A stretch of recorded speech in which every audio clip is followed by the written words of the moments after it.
Channel માં તમામ વિદ્યાર્થીઓનું ફરીથી એક વખત હાર્દિક સ્વાગત છે.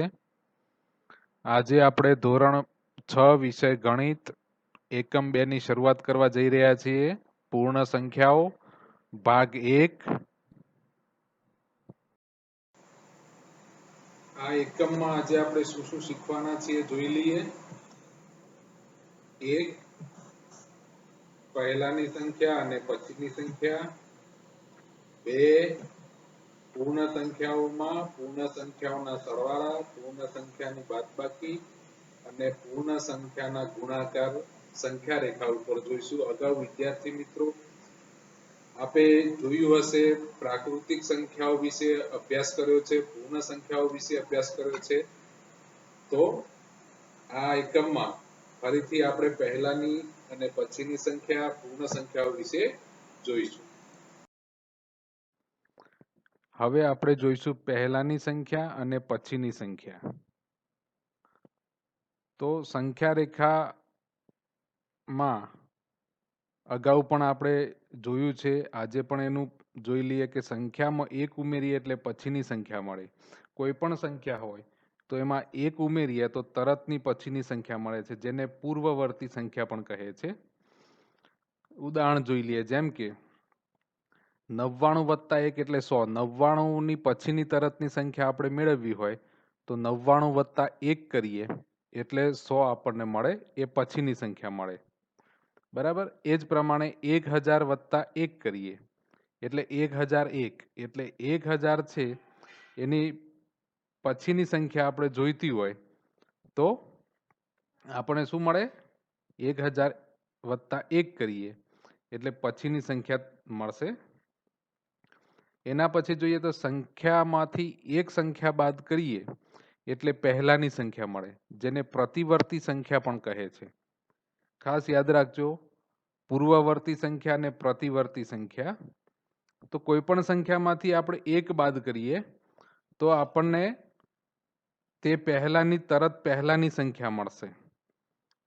જોઈ લઈએ કે 100 ની પહેલાની સંખ્યા આપણે મેળવવી છે તો 100 - 1 કરીએ એટલે 99. એ 100 પહેલાની સંખ્યા થાય. એ જ પ્રમાણે 1000 માંથી 1 બાદ કરીએ તો 999. એ 1000 પહેલાની સંખ્યા છે. એટલે કોઈ પણ સંખ્યા હોય એમાંથી 1 બાદ કરીએ એટલે પહેલાની સંખ્યા મળે, જેને પ્રતિવર્તી સંખ્યા પણ કહે છે. અને કોઈ પણ સંખ્યા હોય એમાં 1 ઉમેરીએ તો એના પછી તરતની સંખ્યા મળે. હવે આપણે અભ્યાસ કરીશું પૂર્ણ સંખ્યાઓ વિશે. તો પૂર્ણ સંખ્યાઓને હોલ નંબર પણ કહે છે. બરાબર. તો અહીંયા ખાસ મુદ્દા જોઈ લઈએ કે પ્રાકૃતિક સંખ્યા 1 થી અનંત સુધી હોય છે. જે અગાઉ આપણે શીખ્યા છીએ કે 1 થી શરૂઆત થાય એને પ્રાકૃતિક સંખ્યા કહે છે. બરાબર. અને 1 પહેલા 0 આવે ત્યારે તે પૂર્ણ સંખ્યાઓ બને છે. એટલે 1 ની પહેલા શું આવશે? 0. તો 0 થી શરૂઆત થાય ત્યારે સમજવાનું કે આ પૂર્ણ સંખ્યાઓ છે. અને 1 થી અનંત સુધી વિસ્તરેલી હોય તો એ સંખ્યાઓ પ્રાકૃતિક સંખ્યાઓ છે. આમ પ્રાકૃતિક સંખ્યાઓમાં 0 સમાવીએ ત્યારે પૂર્ણ સંખ્યાનો સમૂહ મળે છે. તો હવે આપણે સંખ્યા રેખાને પ્રાકૃતિક અને પૂર્ણ જે છે એક સંખ્યા રેખા ઉપર દર્શાવીને જાણીએ. તો આપણે સંખ્યા રેખા લઈશું અને સંખ્યા રેખા ઉપર 0 થી જમણી બાજુ સરખા એકમ અંતરે અંકો મૂકતા જઈશું. 0, 1, 2, 3, 4, 5, 6, 7, 8, 9, 10, 11, 12, 13, 14, 15, 16 એમ આગળ અનંત સુધી આ સંખ્યાઓ વિસ્તરેલી છે. એટલે 0 થી જમણી બાજુ સંખ્યા રેખા ઉપર પૂર્ણ સંખ્યાઓ વિસ્તરેલી હોય છે. વધુ એમાં જોઈએ તો કોઈ સંખ્યાઓ 2 સંખ્યાઓ લઈએ. અહીંયા આપણે જોતા હશો વિદ્યાર્થી મિત્રો કે આ 3 ઉપર આપણે એને દર્શાવ્યા છે કે 3 લીધા છે અને 9 લીધા છે. તો સંખ્યા રેખા ઉપરથી આપણને ખબર પડશે કે સંખ્યા રેખાની જમણી બાજુની જે સંખ્યા હોય એ હંમેશા મોટી હોય અને ડાબી બાજુની સંખ્યા હોય એ નાની હોય. તો અહીંયા 3 અને 9 એ બંનેનો આપણે ચકાસીએ તો 9 છે જમણી બાજુ છે ને 3 છે એ ડાબી બાજુ છે. એટલે જમણી બાજુની મોટી હોય, ડાબી બાજુની નાની હોય. તો એ જ પ્રમાણે આપણે 12 અને 14 જોઈએ. તો 12 એ ડાબી બાજુ છે અને 14 જમણી બાજુ છે. તો જમણી બાજુના 14 મોટા છે, 12 નાના છે. આમ 14 થી ડાબી બાજુની જેટલી પણ સંખ્યાઓ છે બધી જ નાની છે. અને 0 થી આગળ જેમ જઈએ જમણી બાજુ એમ એમ સંખ્યા મોટી થતી જાય. એને આપણે સાંકેતિક ભાષામાં લખવું હોય તો આ રીતે લખી પણ શકીએ. 9 છે એ 3 થી મોટા છે. અને અહીંયા જોયું તો 14 છે એ 12 થી મોટા છે. તો આ પ્રમાણે નાની મોટી સંખ્યાઓ એ સંખ્યા રેખાના આધારે આપણે નક્કી કરી શકીએ છીએ. હવે આપણે જોઈશું સંખ્યા રેખા ઉપર સંખ્યાઓનો સરવાળો કઈ રીતે થાય જોઈએ. તો ઉદાહરણ લઈએ છીએ 6 + 5. તો સંખ્યા રેખા પહેલા લઈશું. સંખ્યા રેખા ઉપર સરખા એકમ અંતરે સંખ્યાઓને ગોઠવીશું. 0 અને ડાબી બાજુ રાખીને જમણી બાજુ પૂર્ણ સંખ્યાઓ મૂકતા જઈશું. 1 2 3 4 5 6 7 8 9 10 11 12 13 14 15 16. હવે 6 + 5 કરવાના છે એટલે 6 ને આપણે દર્શાવીશું. તો આ રીતે 6 દર્શાવ્યા છે. હવે એમાં 5 ઉમેરવાના છે એટલે કે જમણી બાજુ 5 ગણવાના છે એકમ.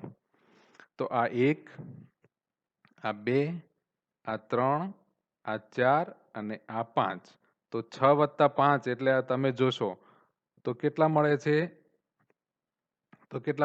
અહીંયા 11. બરાબર? તો આ 11 થાય. 6 + 5 એટલે 11 થાય. આ સંખ્યા રેખા ઉપર આપણે આ રીતે સરવાળો કરીશું.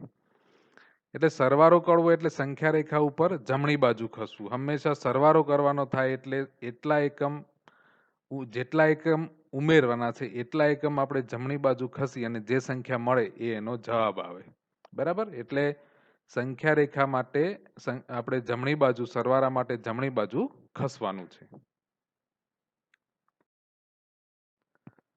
હવે આપણે જોઈશું સંખ્યા રેખા પર સંખ્યાની બાદબાકી.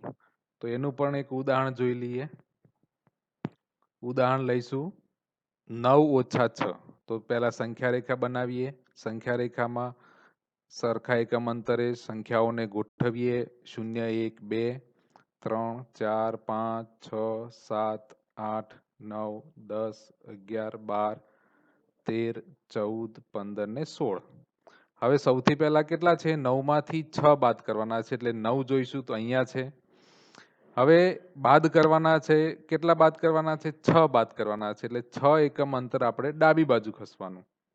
તો આ 1 2 3 4 5 અને 6. તો કેટલા મળે છે? અહીંયા જુઓ તમે કેટલા મળશે તમને? 3. બરાબર? તો બાદબાકી થાય 9 - 6 = 3. આમ બાદબાકી કરવી એટલે સંખ્યા રેખા પર ડાબી બાજુ ખસવું. તો જેમ આપણે સરવાળો કરવા માટે જમણી બાજુ ખસતા હતા એમ બાદબાકી કરવા માટે ડાબી બાજુ ખસવાનું. હવે આપણે જોઈશું સંખ્યા રેખા પર ગુણાકાર. એ પણ એનું એક ઉદાહરણ જોઈએ. ઉદાહરણ લઈએ છીએ 3 × 4. તો સંખ્યા રેખા ઉપર સંખ્યાઓ મૂકતા જઈશું. 5 6 7 8 9 10 11 12 13 14 15 ને 16. હવે 3 × 4 કરવાના છે. તો ગુણાકાર એટલે પુનરાવર્તિત સરવાળો છે. ગુણાકાર પણ એક પ્રકારનો સરવાળો જ છે. એટલે સંખ્યા રેખા ઉપર જમણી બાજુ જ જવું. પણ ગુણાકારમાં હંમેશા 0 થી ગુણાકાર કરવાનો છે. ગુણાકારમાં 3 × 4 નો મતલબ શું થશે? એનો અર્થ શું થાય કે 3 એ 4 વખત છે. 3 કેટલી વખત છે? 4 વખત. તો 3 આપણે 4 વખત ખસવાનું છે. બરાબર? જોઈએ. તો 0 થી 3 નું જૂથ છે 1 વખત ખસ્યા. ત્યાંથી બીજા 3 નું જૂથ એટલે 6 ઉપર આવ્યા. ત્યાંથી 3 ગણીને 9 ઉપર આવ્યા અને ત્યાંથી 3 ગણીને 12 ઉપર આવ્યા. તો આમાં તમે જોશો તો ખબર પડશે કે 0 થી શરૂઆત કરી તો 3 એકમ અંતર જમણી બાજુ ખસે તો 3 મળે એટલે 3 એકા 3, 3 થી પાછા જમણી બાજુ 3 એકમ ખસે એટલે 3 દુ 6, 3 તારી 9 અને 3 4 12. તો આ રીતે આપણને 12 મળે. આમ ગુણાકાર સતત આગળ આપણે લઈ જવું હોય તો આ રીતે વધતો જાય. તો ગુણાકાર એ પુનરાવર્તિત સરવાળો છે એટલે સંખ્યા રેખા ઉપર જમણી બાજુ ખસવાનું છે. બરાબર.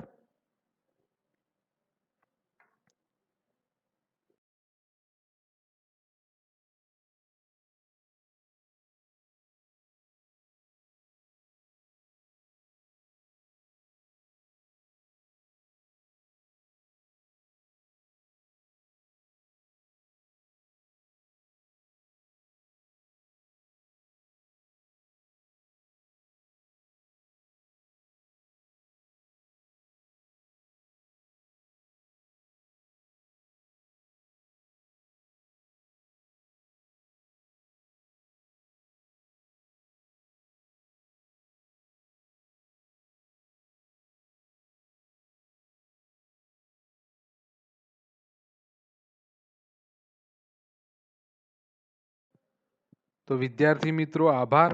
આપે આ સંખ્યાઓ પૂર્ણ સંખ્યાઓ વિશે આજે એના સંખ્યા રેખા ઉપર સરવાળા કઈ રીતે થાય, બાદબાકી કઈ રીતે થાય, ગુણાકાર કઈ રીતે થાય એ જોયું. પાઠ્યપુસ્તકમાં પ્રયત્ન કરો એ આપેલું છે તો સરવાળાના પણ પ્રયત્ન કરો, બાદબાકીના પણ પ્રયત્ન કરો અને ગુણાકારના પણ પ્રયત્નો તમારે જાતે સંખ્યા રેખા ઉપર કરવાના છે.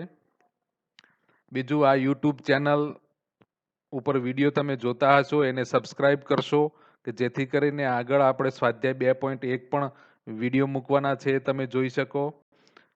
બેલ જે આઇકોન છે બટન છે એના ઉપર ક્લિક કરશો એટલે જે નવા વિડીયો મૂકવામાં આવશે એનું નોટિફિકેશન તમને તરત મળી જશે. અને આ વિડીયો ગમે તો ચોક્કસ લાઈક કરજો. ફરીથી આપ સૌનો આભાર. Thank you.